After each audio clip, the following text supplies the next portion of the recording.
The roofing industry uses portable ladders of one type or another practically every day, but it is surprising how little is known about their safe use. As useful as they are, the improper use of portable ladders is one of the leading causes of fall-related injuries every year in the roofing industry. Hazards associated with portable ladder use include slips and falls, ladder tip-over, electric shock, ladder failure due to defects and damage, and ladder failure from overloading. Examples of improper ladder use include using a ladder that is too short, using the wrong ladder, not using a ladder when one should be used, or reaching too far to the side. Today's agenda is to discuss the following major ladder safety topics and points, and cover the following 5 subjects. 1. OSHA ladder use rules. 2. Ladder types, loads, and capacities. 3. General and specific ladder operation and safety. 4. Ladder maintenance and storage. 5. Safety training tools. Section 1. OSHA General Requirements for all ladders. Anytime an employee needs to access a surface that is 19 inches higher or lower than the surface on which they are working, OSHA requires the employer to provide a means of access such as a ladder at all worker points of access. For fewer than 25 workers, generally only one ladder is required unless there is simultaneous traffic in both directions. For more than 25 workers, 2 ladders must be provided even if traffic flow is mostly in one direction. OSHA 2-point access requirements.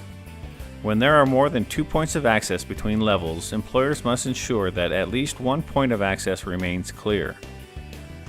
Section 2. Ladder types, loads, and capacities. Selecting the right ladder. There are 2 common types of ladders used in the roofing industry. They are portable ladders such as step ladders and straight or extension ladders. Step ladders form an A-frame that are mainly used for tasks closer to the ground. Straight or extension ladders are used to access higher areas above solid ground. Both ladders can be made of wood, metal, or fiberglass and/or a combination of these materials. Ladder types and capacities.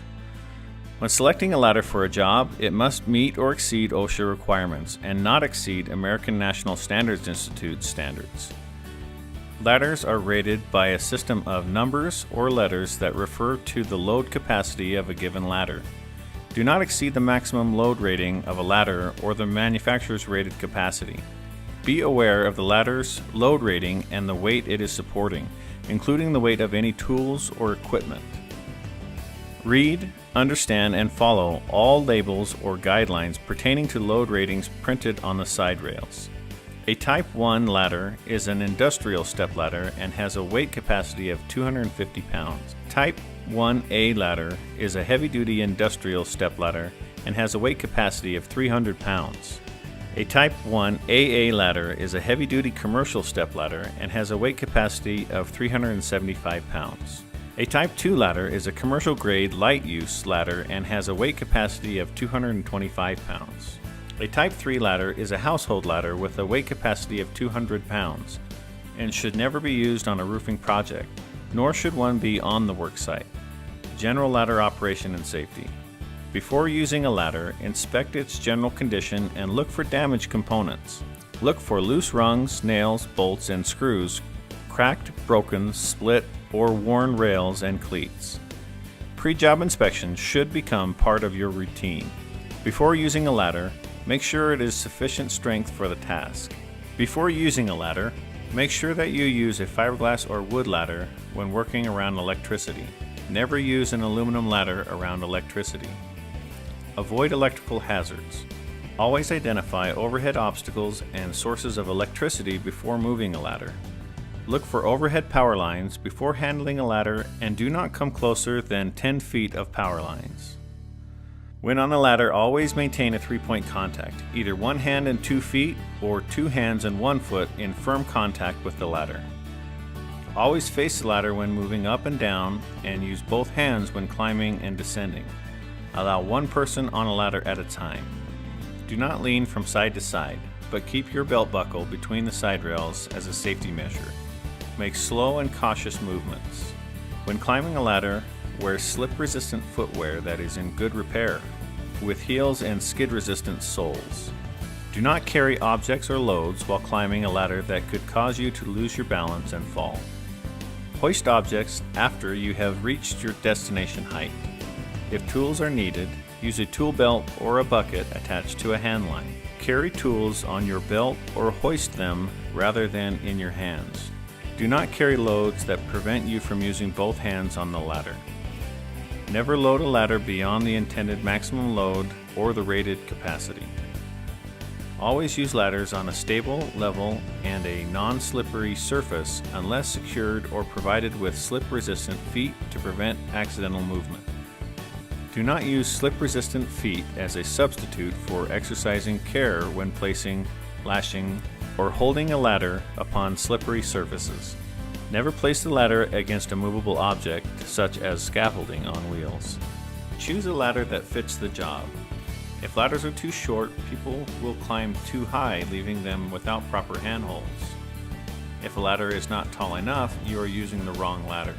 Never try to increase a ladder's height by placing it on another surface. Do not place a ladder on boxes, bricks, or other unstable bases to obtain additional height.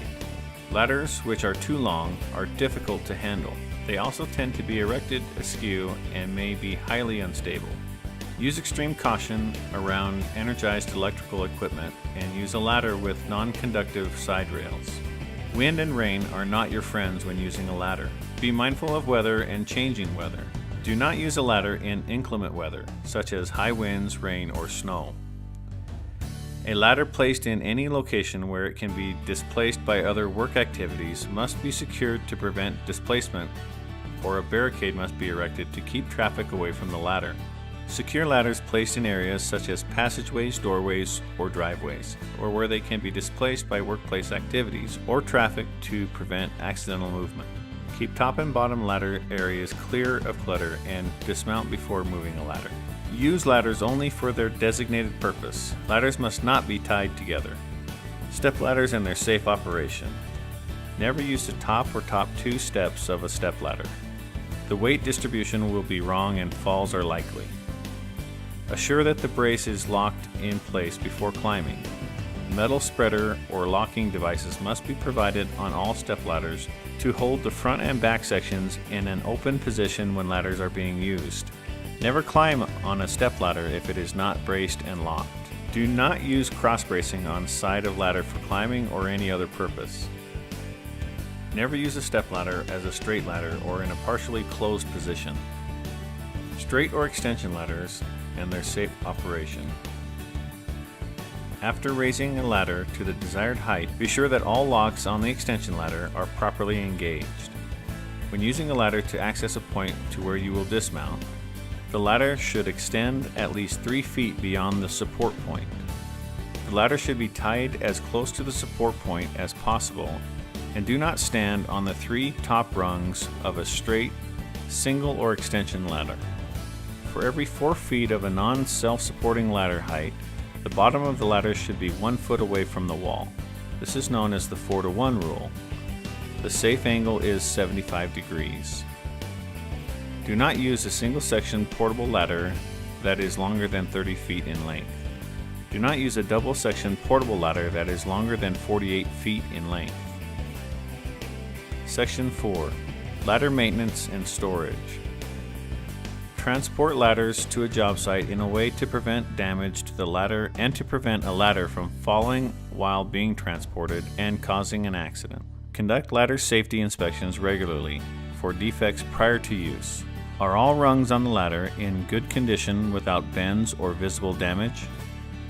Portable ladders with structural defects such as broken or missing rungs, cleats or steps, broken or split rails, corroded components, missing parts, or other faulty or defective components must be immediately marked defective or tagged with a Do Not Use tag and removed from service.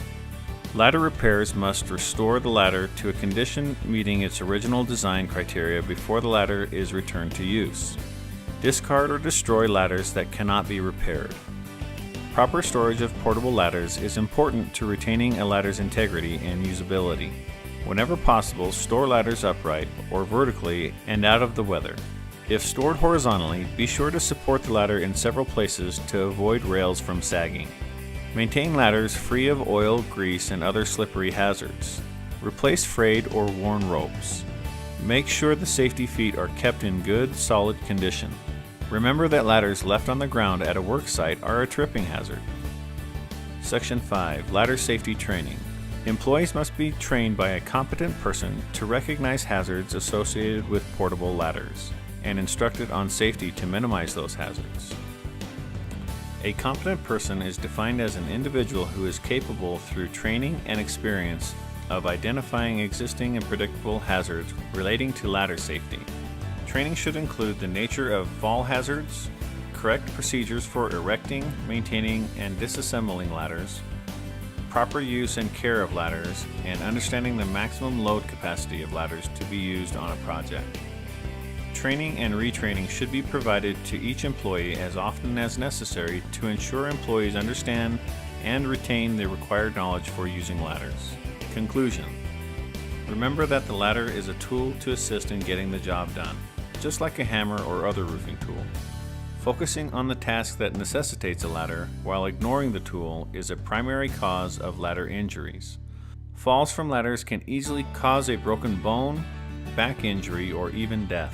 Climbing and descending a ladder must be a zero-mistake activity. You can't afford an error of judgment. Ask yourself several questions prior to choosing the correct ladder for the job. How much will it hold? Will it be near energized electrical lines? How tall does it need to be? Remember to inspect the ladder before each use, looking for loose rungs or cleats, nails, bolts, and screws. When using the ladder, always use the 3-point rule, keeping your body between the side rails, and always face the ladder when climbing or descending, and hold on to it with both hands. Keep centered on the ladder.